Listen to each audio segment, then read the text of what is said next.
So here are my 5 things that Tesla FSD users would love to have in the next update. And these are easy wins for Tesla. I think they could get this done. And my first one is better navigation. And I think everybody can agree with that one. I don't know how many times I've put in a path and it will actually send me a mile or even 2 miles away just to get to a certain exit. And there's no reason for it. Sometimes you might think, well, maybe there's a traffic issue or something like that. Nope, there's not. Because when I correct the path and go the normal route that I normally go, nope, there's nothing there. It was just a bad path that it was putting me on. And just odd little things. Like one time I put in a path to go to Aldi and it actually took me to Taco Bell. And there was never an Aldi where that Taco Bell is. It was a new Taco Bell, but it put me right in that path to Taco Bell. I don't know, maybe it was fate too, taking me to Taco Bell. I got no idea. But it sent me to Taco Bell. And there's other situations, and I'm sure you've got your own stories on these with the navigation, but it just doesn't seem like it's good enough yet to really make those good decisions to cut time out of your trip. It's like it adds in extra time, or it takes a path that just doesn't seem right. When I go to Menards, sometimes it will send me on the long path all the way around, and the easy trip is just turn left and go right to the road. But no, it takes me all the way around this whole path, through the parking lot, everywhere, and then takes me out. And it's a lot of extra time. It wastes energy, wastes battery power, just doing these really bad navigation decisions that it makes. And I think everybody can agree better navigation is definitely at the top of the list. Number 2, better pothole recognition. I actually had a situation where the car dodged something large in the road, and it did fantastic. It never hit it, and then came back around, and there was a good-sized pothole right there, and whack, hit the pothole. And I don't know how many times, I mean, you can just, it's interesting to me that you would think the car, when it sees the car in front, or when FSD sees the car in front hit a pothole, that it would maneuver around that because it could see maybe the car hitting the pothole. I don't know. That's just seems like it would make that decision. Or maybe if it hits a pothole in that area, one time, maybe it would be able to see it better the next time. I don't know. It's just, it almost seems like it's aiming for the pothole every time. It just doesn't avoid the potholes very good, unfortunately. Yeah. I don't know why. It's really weird. And sometimes I'll get these situations where it will miss the pothole with the front tire and then hit the pothole with the back tire. So I don't know. Better pothole recognition, definitely number 2 on my list, and everybody will probably agree with me on that one as well. My number 3 is better speed control, or maybe some speed control now. I do know that with version 14.3.1, the modes have gotten better and the speed issues have gotten better. I always had issues with standard mode, where standard mode would really just speed all the time, and it just never wanted to slow down. It does much better now, but it really would be nice if we could set some sort of maximum speed on the car, especially if we were going on a trip and it was a long trip and we kind of wanted to just set the car to a certain speed and leave it there.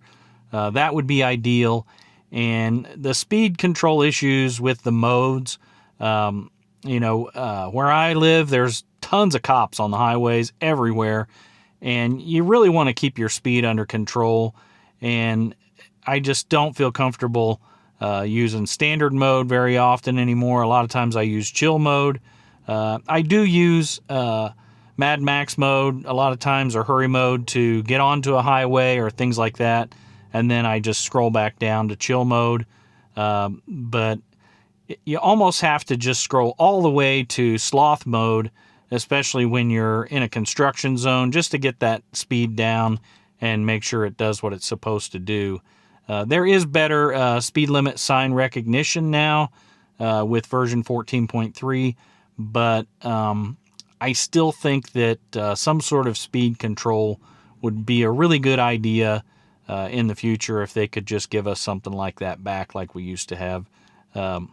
Maybe they will, maybe they won't. I don't know. My number 4, I do love smart summons. It is really cool, but it's sort of a little party trick, and it's not that good. It's a little better than what it used to be. But the talk about getting a banish mode, that sounds more practical to me than the smart summons. Now, I think smart summons would come in handy a lot for if you're a busy mom and you got kids, you're going in the store, and you don't want to be going through a parking lot with your kids and trying to deal with all that. You know, I could see smart summons being very helpful. You just summon the car, get it up there next to the store. You just load everything up, load your kids up right there. That does seem practical to me, but for a lot of people, smart summons is just not very practical. But banish mode, on the other hand, if they can come through with that, which it was supposed to be in version 14.3, if they could come through with that, man, that would be good, especially if it was really good, because I think a lot of people would love to just hop out right at the door and just send the car to the parking lot to go park. That would be fantastic. I think everybody would really like that. That would be a good feature. And the last one, okay, maybe this isn't something in your list, but it's definitely in my list, and that is better garage entry options.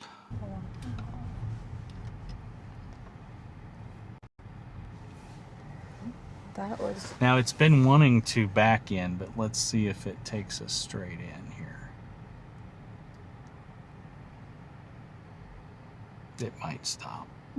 Yeah, it just decided to stop. Okay. And maybe just better garage entry all around, you know, as far as that goes. So for some reason, my car always wants to back in when another car is in the driveway. I don't know why it wants to do that, but most of the time when there's no car there, it will pull into the driveway, pull up to the garage, and pull in. Now, it doesn't always pull in all the way. That's unfortunate, but at least it goes in the garage. I, for a long time, just couldn't even get the car to go in the garage, and now it does. But it's kind of hit or miss. Sometimes it wants to back in, sometimes it wants to go straight in.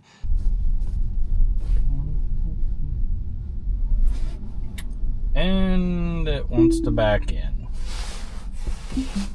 And the thing is, my charger is on the left-hand side, so I really want to just pull straight in so I can just plug in right there, and nobody's going to be tripping over the cable or anything like that. I could let it back in, but then I got to swing that cable all the way around the car to plug it in, and that's kind of a hassle for me. So it would be nice if they could just add a feature that just says, you know, forward entry or reverse entry into the garage, or maybe just some sort of indication of where your charger is in the garage that would solve that problem for us. You know, maybe that's not a big issue for you, but that's kind of one on my list, so that's kind of my big thing. If there's something that you have, maybe I missed something and you got a big one that you would like for them to add, put that down in the comments below, and give me a thumbs up and subscribe if you like this video. Thank you.